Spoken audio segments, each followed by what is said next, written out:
नमस्कार दगड़ियों, नमस्कार।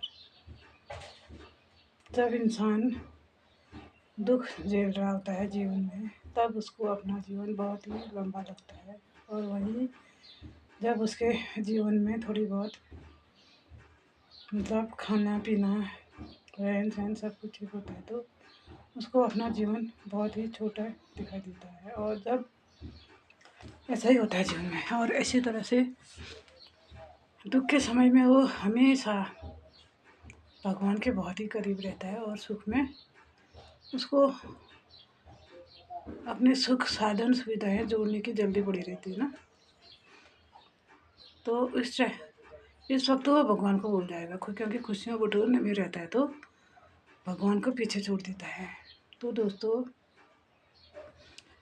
जीवन तो धरती धाम पर हमारे लिए 4 दिन का खेल है, क्योंकि हम अभी वीडियो बना रहे हैं और किसी वक्त भी कुछ भी हो सकता है। तो हमें जीवन में सुख हो या दुख हो, भगवान के इतने करीब रहना चाहिए, इतने करीब रहना चाहिए कि हमको उसके आगे कुछ नहीं दिखाई देना चाहिए। इसको कहते हैं समर्पण। बड़ी अजीब घटनाएं होती हैं ना। पता नहीं भगवान ने मुझे इतने सारे दुख क्यों दिए, मजबूत बनाने के लिए दिए होंगे ना। मैं कभी सोचती थी कभी एक रात चैन से सोऊंगी, कभी एक गाज चैन से खाऊंगी, और कुछ तो दुख थे और कुछ एक होता ना उतावलापन, जल्दीबाजी, ऐसा व्यवहार भी रहा है मेरा। मेरे को जल्दी रहती है, हर काम को ख़त्म करने की बहुत ही जल्दी रहती है। और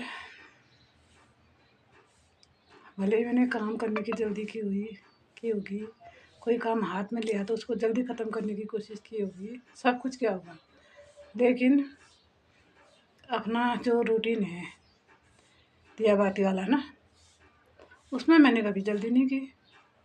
कुछ भी हो जाए, भले मैं काम ही पहले ख़त्म करूं, लेकिन करूँगी ज़रूर। देर से करूं या जल्दी करूं, एक बार करूँगी, मगर जितनी देर करूँगी, 5 मिनट, 2 मिनट, 1 मिनट, पूरे मन तन धन से रम कर ही करती हूँ जो भी करती हूँ मेरी तरफ से ना। लोगों की दुनिया में रमना क्या होता है वो मुझे नहीं पता, लेकिन जितनी मिनट, 5 मिनट, 10 मिनट, 8 मिनट, या खड़े खड़े एक बार, लेकिन पूर्ण रूप से वहीं पर होंगी मैं जो कर रही हूँ बस। इस तरह से अगर इंसान भक्ति करता है तो भगवान अवश्य ही उसके हृदय में कोई न कोई बुद्धि, कोई न कोई ज्ञान, कोई न कोई रास्ता, कोई न कोई मदद, कोई न कोई सहारा पक्का देते हैं। इस बात का विश्वास तो मुझे है ही है। मनुष्य जीवन है, कभी हमारे बच्चे पढ़ रहे होंगे फेल हो जाएंगे, कभी पास हो जाएंगे, और कभी बीमार हो जाएंगे, कभी कुछ हो जाएगा। ये तो छोटा मोटा दुख है, लगा ही रहता है ना। और बच्चों के दुख बीमार में घबराना नहीं है, चिंता नहीं करनी है। मुझे कितनी चिंता नहीं हुई होगी जब मैंने अपने तन से उतार उतार के एक एक गहना सुनार के यहाँ बेच के आई। उसके बाद अपने बेटे के लिए इंजेक्शन ख़रीदा, और बेचारा बता भी नहीं, हाँ मतलब हर दूसरे महीने, हर तीसरे महीने अब मैंने अपने शरीर का एक गहना उतारा, तब अपने बेटे को इंजेक्शन लगाया। और फ्रॉड भी बहुत होता है ना, तो घबराना नहीं चाहिए।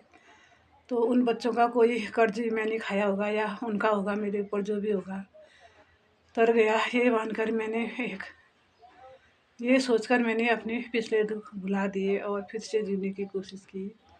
तो धीरे धीरे मैं अपने रियल रूटीन में आने लगी। बड़ा ही संघर्षमय है जीवन दोस्तों। आधा इंसान तो तब मर जाता है जब वो ये सोच लेता है कि मेरा सब कुछ चला गया है।